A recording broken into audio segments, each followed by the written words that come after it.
네, 여러분 반갑습니다. 오늘은 12월 3일 수능을 보는 목요일입니다. 오늘도 수능을 봐도 큐티는 진행됩니다. 오늘도 박목사 채널 여러분들에게 도움이 되는 그런 채널이 되기를 바라면서 오늘 본문 나누도록 하겠습니다. 오늘 본문은 역대하 25장입니다. 역대하 25장 1절부터 16절의 말씀을 가지고 함께 같이 나누어 보도록 하겠습니다. 오늘은 요아스의 아들 아마샤의 이야기가 담겨져 있습니다. 아마샤에 대한 평가는 2절에 보면 이렇습니다. 아마샤는 여호와께서 보시기에 옳은 일을 했지만 참 마음으로 여호와를 섬기진 않았습니다. 옳은 일을 했는데 참 마음으로 섬기지 않았다. 도대체 어떤 사람일까요? 한번 살펴보겠습니다. 아마샤라는 사람은 한마디로 얘기하면 성경적으로 행동하는 불신자다. 이렇게 얘기할 수 있겠습니다. 성경적으로 행동하는 불신자, 기독교적인 불신자, 이런 식으로 말할 수 있겠습니다. 아마샤의 행적을 보면 하나님을 의식하는 행동들을 합니다. 근데 그 모든 행동들은 결국에는 하나님과는 상관이 없는 행동입니다. 하나님을 위한 행동처럼 보이지만 하나님과 상관이 없고, 하나님을 의식한 것처럼 보이지만 전혀 신앙적이지 않은 사람이다 이 말이죠. 오직 자신을 위해서 그렇게 행동하는 사람이었다는 것이 그 인생 속에서 나타납니다. 본문에는 아마샤가 어떤 사람인지를 알게 해주는 두 가지 모습이 소개가 됩니다. 원래 이제 큐티는 오늘 본문을 13절에서 끊었지만 저는 이 전체 에돔 정벌에 대한 내용이 전체적으로 끝까지 소개가 되는 16절까지 보는 것이 더 낫다고 생각해서 16절까지로 저는 끊었습니다. 두 가지 모습 중에 첫째는 뭐냐면 오늘 본문에서는 하나님을 두려워하는 아마샤를 소개해주고 있습니다. 아마샤는 왕권을 강화합니다. 먼저. 그리고 아버지 요아스를 살해했던 신하들을 다 죽입니다. 그렇죠. 아버지가 신하들한테 살해를 당했으니까 제일 먼저 해야 될 첫 번째 급선무는 힘을 키우는 거죠. 아버지가 힘없어 죽었잖아요. 그러니까 힘을 키워서 그리고 정적을 제거하는 거죠. 근데 보통 왕이 자신의 어떤 그 정적을 제거하고 어떤 역적들 보복당할 어떤 그런 위험 요소들을 제거할 때 그 적들의 씨를 다 말려버려야 되죠. 그래서 항상 우리나라 역사에서, 조선 역사에서도 왕이 바뀔 때마다 계속해서 어떤 그 피비린내가 나는 그런 사륙이 계속해서 이어졌던 거 아니겠습니까? 이쪽의 역적을 다 제거하면 또 이 다음 사람이 힘을 얻으면 또 그 다음에 상대적으로 또 상대편의 모든 후손들을 또 제거해야 자기가 안전하다고 생각하는 거죠. 그런데 반역자 집안의 씨를 말리는 게 아주 상식적인 일이라고 할 수 있겠는데 아마샤는 아버지를 살해한 사람들을 죽일 때 그들만 죽이고 그들의 자손들을 죽이지 않습니다. 그리고 그 이유를 성경이 그렇게 말했기 때문에 그렇게 하지 않았다라고 그렇게 선을 딱 긋습니다. 4절이죠. 그러나 그들의 자녀는 죽이지 않았습니다. 그것은 모세의 율법책에 그렇게 하라고 적혀있기 때문입니다. 이렇게 되게요. 사람은 자기 잘못에 의해서 죽어야지 부모의 잘못 때문에 죽고 자식의 잘못 때문에 죽는 연좌제로 죽일 순 없다. 이렇게 성경이 말하고 있는 것 때문에 죽이지 않았다. 분명히 하나님의 말씀을 의식하고 행동을 했습니다. 또 이런 일도 있었습니다. 아마샤가 에돔을 정복할 계획을 세우죠. 에돔을 정복할 계획을 세우고 유다 백성을 이제 전쟁에 나갈 수 있는 군대로 이제 다시 편성을 합니다. 그리고 나서 이제 숫자가 좀 모자르다고 생각이 드는지 은 100달란트를 주고 북이스라엘에서 용병 10만 명을 고용을 하게 됩니다. 용병까지 구해서 정말 에돔을 정벌할 생각을 하는 거죠. 근데 이때 이름을 밝히지 않은 하나님의 사람이 아마샤에게 와서 하나님의 경고를 전하는데 7절입니다. 내 왕이여 이스라엘 군대와 함께 가지 마십시오. 여호와께서 이스라엘과 함께 계시지 않습니다. 여호와께서 에브라임 사람과 함께 계시지 않습니다. 왕이 전쟁 준비를 아무리 잘하더라도 하나님께서 왕을 물리치실 것입니다. 하나님께서는 왕을 이기게도 하실 수 있고 지게 하실 수도 있습니다. 그러니까 하나님의 사람이 아마샤에게 당신 지금 저희 용병 구해가지고 북이스라엘 용병들과 함께 나가려고 하는데 전쟁은 하나님이 이기게도 하고 지게도 할 수 있으니까 저 하나님이 함께하지 않은 북이스라엘 놈들과 연결되지 마세요 라고 그렇게 얘기합니다. 그렇죠. 지금까지 북이스라엘과 연결돼서 좋았던 적이 없었잖아요. 그러니까 북이스라엘과 연결되지 말라고 하나님의 경고를 전해줍니다. 아마샤는 그 말을 듣고 이 용병을 고용했던 돈 은 100달란트가 잠깐 아깝긴 했지만 어쨌든 그들을 그냥 돌려보냅니다. 돈 손에 받다 치고 돌려보냅니다. 하나님의 사람이 그 아까워하는 아마샤에게 하나님과 손잡으면 이거보다 더 큰 돈을 얻을 수 있을 거다. 그렇게 위로 아닌 위로를 해주죠.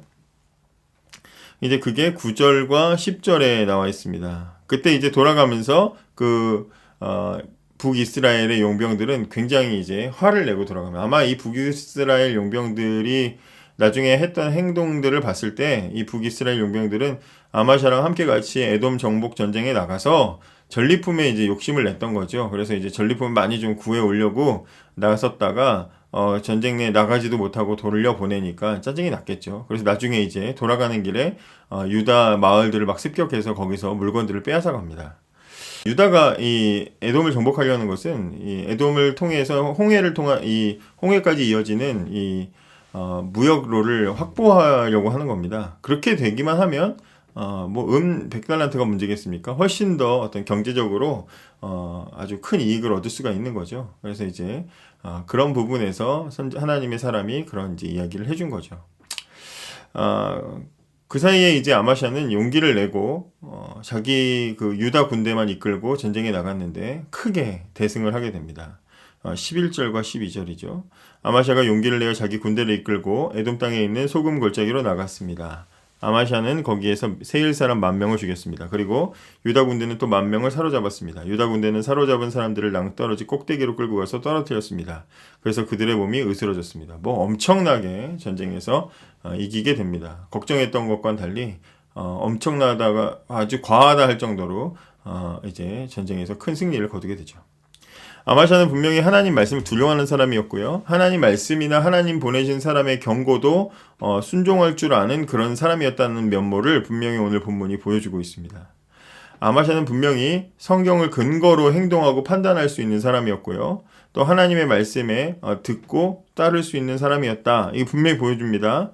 어쩌면은 아마샤가 이렇게 하나님의 말씀에 민감하고 하나님 말씀을 잘 따를 수밖에 없었던 이유를 생각해 보면 자기 아버지 요아스가 처음에는 하나님 말씀에 순종하고 제사장 여호야다의 가르침을 잘 받을 때 나라를 잘 다스렸던 모습을 기억했기 때문이라고 생각이 됩니다. 아마샤는 아버지가 하나님 말씀을 버린 이후에 신하들에게 살해당하기까지 얼마나 또 급격하게 몰락했는지도 보았기 때문에 하나님에 대한 어떤 것보다도 하나님 말씀을 어기면 큰일 나는구나. 하나님의 말씀을 따라야 되는구나. 그건 아주 절대적으로 지켜야 되는구나. 안 했다가는 손해가 이만저만이 아니구나. 뭐 이런 식으로 받아들이지 않았을까라는 생각을 해보게 됩니다. 그러니까 무슨 일이 있어도 하나님 말씀은 거역하지 말자. 뭐 이렇게 생각을 하면서 철저하게 지켰던 그런 부분들이 그 마음에 습관이 되고 쌓여온 것이 아닌가 이런 생각이 듭니다. 오늘 본문에는 또 하나님을 두려워하지 않는 아마샤도 소개가 됩니다. 용기를 내어서 나갔던 전쟁에서 크게 이겼지요. 그리고 용병의 힘을 빌리지 않고도 그 이름을 높이게 되니까 이때부터 아마샤는 굉장히 좀 달라집니다. 이상한 행동을 하기 시작합니다. 14절입니다. 아마샤가 에돔 사람을 물리친 뒤에 자기 나라로 돌아왔습니다. 그는 돌아오면서 에돔 사람들이 섬기던 우상들을 가져와서 그것들을 섬기기 시작했습니다. 그는 그 우상들에게 절을 하면서 제물도 바쳤습니다. 아마샤가 에돔을 정복하고 나서 에돔 사람들이 섬기던 우상을 가지고 와서 그것에 제물을 바쳤습니다. 하나님께서 그것을 보시고 진노하시고 하나님의 사람을 보내서 경고하십니다. 15절이죠. 여호와께서 아마샤에게 노하셨습니다. 그리고 이제 사람이 가서 이렇게 말합니다. 왕은 어찌하여 그들의 신들에게 도움을 구하고 있습니까? 그 신들은 자기들의 백성조차 왕의 손에서 구해내지 못한 신들이 아닙니까? 그렇죠. 자기가 정복한 나라의 사람들이 믿던 신이 무슨 능력이 있겠어요? 아무리 진짜 신이라고 해도 무슨 능력이 있겠습니까? 근데 그걸 갖다가 섬기는 바보 같은 짓을 하고 있습니다. 그러니까 그걸 경고하니까 16절에 예언자의 말이 끝나기도 전에 아마샤가 말했습니다. 우리가 언제 너에게 충고할 수 있는 권리를 주었느냐? 죽지 않으려거든 그 입을 닥쳐라. 이렇게 써 있습니다. 닥쳐라. 그러자 예언자는 잠시 그쳤다가 다시 말했습니다. 왕이 내 충고를 귀담아 듣지 않는 것을 보니 하나님께서 왕을 멸망시키기로 작정하신 것 같습니다. 그렇게 한마디를 하지요. 하나님 보내신 예언자가 그렇게 지적을 하니까 이제는 그 예언자의 지적을 분명히 전쟁하기 전에는 예언자가 하는 말을 귀담아 듣고 그대로 했거든요. 손해를 이만저만 본 것이 아닌데 그런데도 불구하고 따랐습니다. 그런데 전쟁에서 탁 이기고 나니까 손바닥 딱 뒤집듯이 사람이 바뀌어요. 그러고는 하나님의 사람이 똑같이 경고를 했는데 닥쳐라 이럽니다. 닥쳐라. 아마샤는 아버지 요아스가 말년에 얼마나 비참했는지를 보고 자랐으면서도 같은 실수를 반복을 합니다.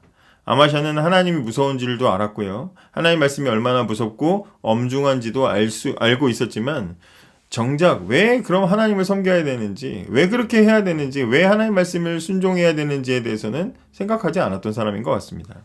그래서 신앙적인 행동과 선택을 했지만 그러나 얼마든지 자기의 이익을 위해서라면 얼마든지 다른 길을 갈 수도 있는 그런 사람으로 자라왔던 거죠.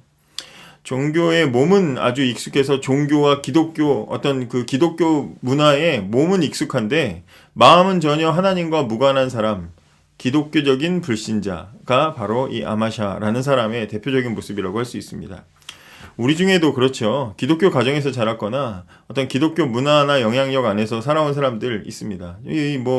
큐티를 보시고 이 방송을 보시는 분들 중에서도 그런 분들이 많겠죠. 저 역시도 기독교 가정에서 자랐으니까요.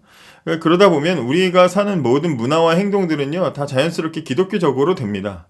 우리의 어떤 그 내면의 하나님과 나의 어떤 관계나 하나님을 만났는지 안 만났는지의 여부와 상관없이 우리의 행동들이 다 기독교적으로 됩니다. 밥 먹을 때 기도해야 된다는 생각이 들고 또 천국과 지옥에 대해서 의식하게 되고 뭐 그런 부분들, 문화나 행동들이 다 어떤 그 기독교적으로 나타나게 돼요. 그러나 그 마음에 하나님에 대한 관심이 있느냐 없느냐는 전혀 별개의 문제다 이 말입니다. 자녀들이나 아이들 보십시오. 부모님이 교회 다니니까 문화적으로 정서적으로 기독교인으로 살아가고 있지만 그 마음이나 생각이 하나님께 관심이 있는가 아닌 친구들도 분명히 있거든요. 천국도 알고 지옥도 무서워하고 하나님 말씀이 이렇다 하면 지켜야 한다는 부담감을 가지고 조심해서 사는데 정작 왜 그래야 되는지를 모르고 사는 사람들이 있습니다.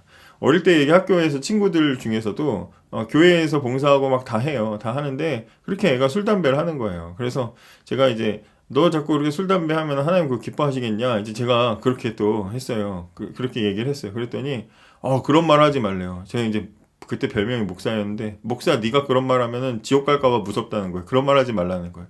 그러니까 자기가 담배 필 땐 그런 말 하지 말아달래요. 그런 거예요. 행동이나 생활 양식은 기독교적인데 그 마음에 내가 왜 하나님께 일해야 되는지는 전혀 상관이 없는 사람이에요. 기독교적인 불신자로 살아가는 거죠. 그 친구는 결국에는 교회를 떠났습니다. 미국이라는 나라도 기독교가 기반이 된 나라죠.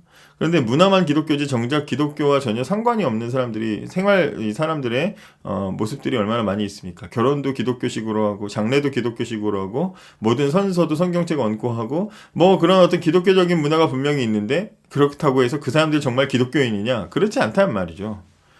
마찬가지로 우리의 모습들도 또 우리 자녀들에게도 그런 모습들이 분명히 있어요. 기독교적이지만 불신자의 모습들이 있다 이 말이죠. 그게 바로 아마샤와 같은 사람인 것입니다. 하나님이 두렵고 말씀이 두려운 줄은 아는데 왜 그래야 되는지를 모르고 또 하나님을 사랑하지도 않는 사람. 그래서 언제든지 자신을 위한 일이라면 하나님을 떠나버리는 것이 아주 쉬운 사람. 그런 사람이 바로 아마샤와 같은 사람입니다. 기독교 문화 또 기독교 가정에서 태어난 것은 분명히 축복입니다. 그러나 그것이 전부는 아니라는 것 우리 부모님들은 특별히 기억하셔야 됩니다. 기독교 가정에서 태어났으니까 온 집안 식구가 다 믿으니까 괜찮겠지? 그렇지 않다는 거죠. 분명히 우리 자녀들이 하나님을 만나는 사건이 있지 않으면 아무 의미가 없다는 것을 기억하셔야 됩니다. 아주 성실하고 착한 아마샤를 키우고 계실 수도 있다는 것을 꼭 주의하시기 바랍니다. 눈앞에서 아버지가 하나님을 떠났다가 비참하게 죽은 것을 보았으면서도 자신이 하나님을 만나지 않으면 그것은 아무 소용이 없다는 것을 우리가 아마샤를 통해서 경각심을 가지고 지켜볼 필요가 있다는 거죠. 결국에는 하나님과 내가 만나는 사건이 있어야 된다는 것을 이 아마샤의 인생을 통해서 우리가 볼 수 있습니다. 오늘은 기도하실 때 몸만 있고 마음은 텅 빈 신자, 가짜 신자, 아마샤와 같은 그런 신앙생활이 아니라 몸과 마음이 온전히 하나님께 드려지는 참된 신자로 살아갈 수 있도록 기도하시기 바랍니다. 그래도 저는 믿는 가정 또 믿음의 부모님 아래에서 자라게 해주신 하나님이 계셔서 오늘도 참 좋은 하루입니다. 감사합니다.